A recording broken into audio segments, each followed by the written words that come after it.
Western rides to Staten Island. And then it's like, a few minutes in, they think, okay, enough of this crap, let's have some fun. And it's like, they are the best. They're the best show I've seen to date. You know, I'm watching Top Gear, and I heard something.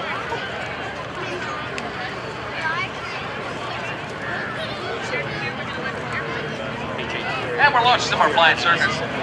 PT-17 aircraft for Stearmans are a climb out pole while Mr. Randall Revere comes in and does his routine for us. Van Chang's CJ-6 aircraft. We'll talk more about these Stearmans once they're able to come back and demonstrate the course this afternoon. If you learned to fly during World War II, you spent time in one of these airplanes. Maybe not this particular aircraft. The aircraft was stopped in the PT-17 primary trainer spin. See that down there?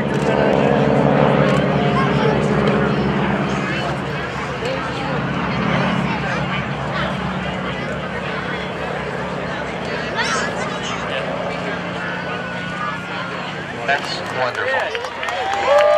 Biggest cheer of the afternoon.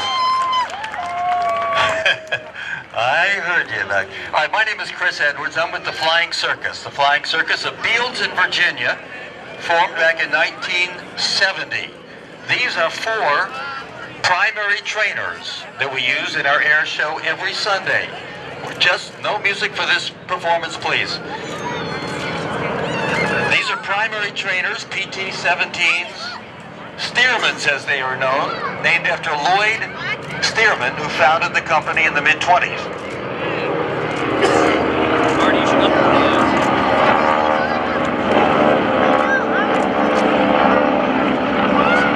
Now that's the sound of radial engines. The cylinders go around the crankshaft just like spokes of a wheel. You have a 7-cylinder engine up there and 9-cylinder engines.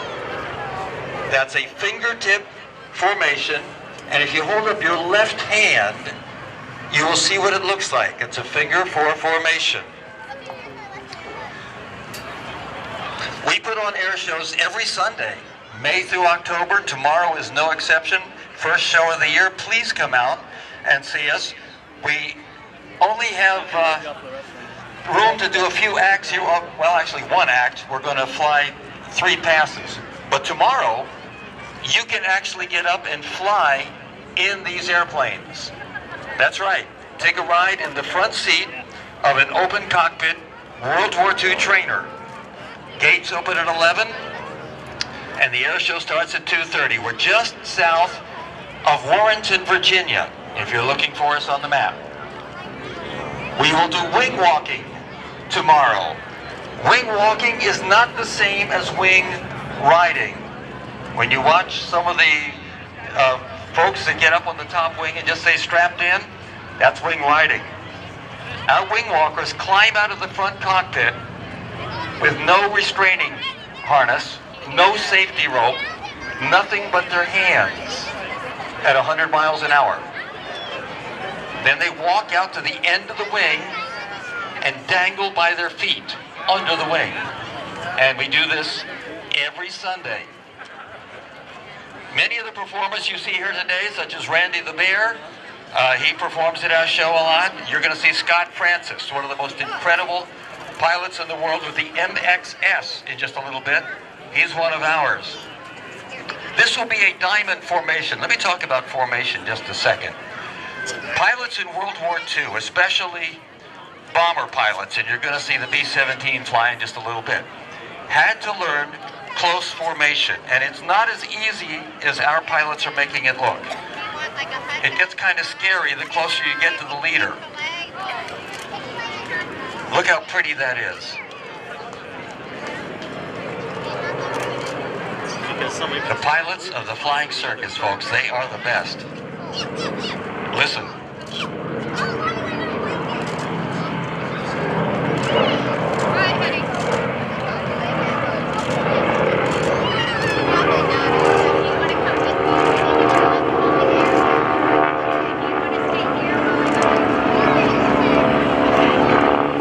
That's the Stearman with the 450 horsepower Pratt & Whitney putting out the smoke.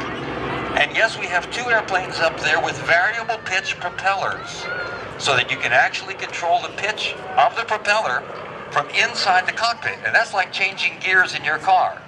Your engine stays at about 2200, and the propeller increases in pitch, which causes it to go faster, just like going up to a higher gear in your automobile. We have time for one more pass, and then we're going to move on to the next act here, and you'll be seeing our own Scott Francis coming up here very soon. Many primary trainers in World War II, well, about 10,000 of the Stearmans were built, and as Howdy said, a lot of the pilots learned in the PT primary trainer Stearman. But there were others, the Fairchild PT-17, and even the Piper Cub, or Aeronca Champs. Those were also very, very good trainers. If you look at the documentary on the Tuskegee Airmen, who flew P-51 escorts for B-17 bombers, you'll see them using a row of Piper Cubs from back in World War II. These airplanes are cruising at about 85 miles an hour. That's about all they go. They were very, very durable. We trained over 1.5 million pilots in World War II. Isn't that astounding? Many became fighter pilots, or perhaps flying boat pilots, the PBY, Catalina, or bomber pilots, as we're going to see the B-17 later on today. Now, next Friday, we're going to have several of the pilots you see in the air right now will be participating in the Washington, D.C. 70th anniversary of VE Day, which is May the 8th. Something like 40, 50 or more airplanes will be in the air, starting out with the Liaison Piper Cubs, and then going to the Stearmans that you see right now, then up to the T-6s. You get into some actual fighter aircraft, such as P-51s and Warhawks, B-25s, and of course B-17s. Now this will be a right echelon pass and then a peel off to come in for a landing. We want to thank Howdy here for helping us out. And what's the sound company's name here? Anybody know? Well, we thank the sound company for doing such a terrific job helping us out this afternoon. It's a charity event, and everybody's doing a terrific job.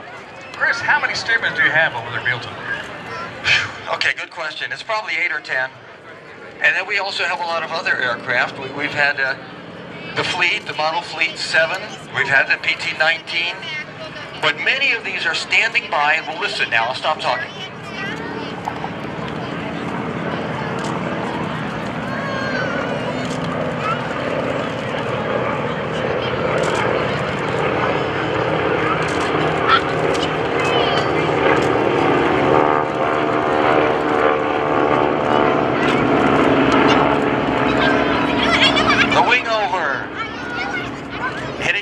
Maybe 100 miles an hour, and up we go, and then we're going to land.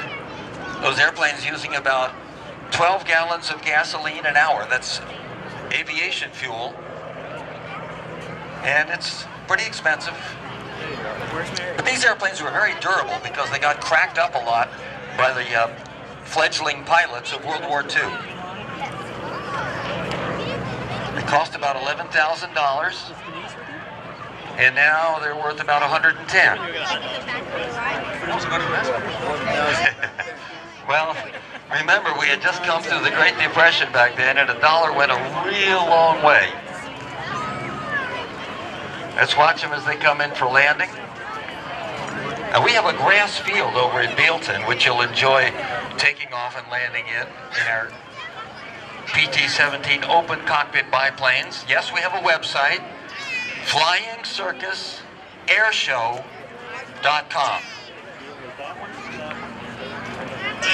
If you just go to Flying Circus, you'll get Monty Python. Imagine that.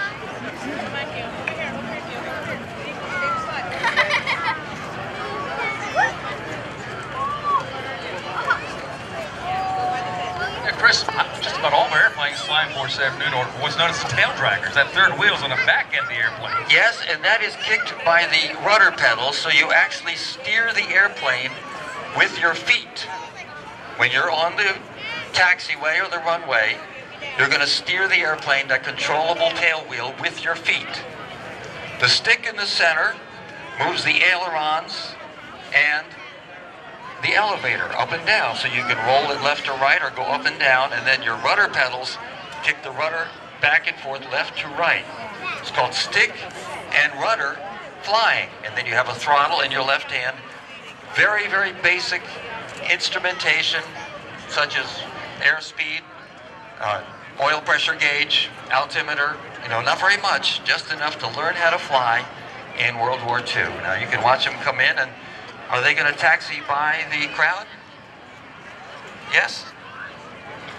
Okay, that taxiway there. So if you want to wave a hat and give an applause, you can, ladies and gentlemen. There they go, the fabulous pilots of the Flying Circus, and they are just the best in the world. I work with them every Sunday at the Flying Circus, and they don't come any better. Now that one has a Continental 7-cylinder engine on it, the one that says 03, 220 horse. The next one has a Lycoming 9-cylinder engine with a variable pitch propeller. A really, really nice engine. And when you say, when was it designed? 1929. Isn't that amazing? How's that 300 horse on Lycoming, Chris? 300 horse. Now they also came with 225 horse. So you had those two choices. And this is the 300 horse, 9-cylinder Lycoming engine. Well, they kept changing engine on the PT-17 because they couldn't build them quick enough. That's very, very true. You had a lot of different engines. 220 horse was a Continental, 225 was a Continental engine. Like Chris said, the Lycoming on the front of this aircraft, 300 horsepower. Or you might have found one with a Jacobs engine. That's right, the Shaky Jake on the front of it.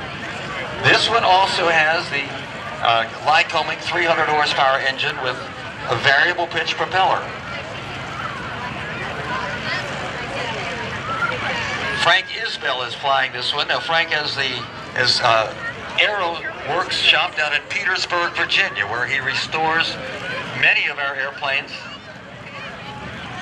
and keeps them running. The next pilot coming by, I want to point out with significance, is Chuck Tippett. I think he is the only wing-walking pilot and wing walker in the world on an active basis. And yes, a couple of guys have done it once or twice, but he does it every week. If he's not walking, he's flying the airplane. Chris, what's on top of the wing of that airplane? That is the wing walking stanchion, where the wing walkers will climb up.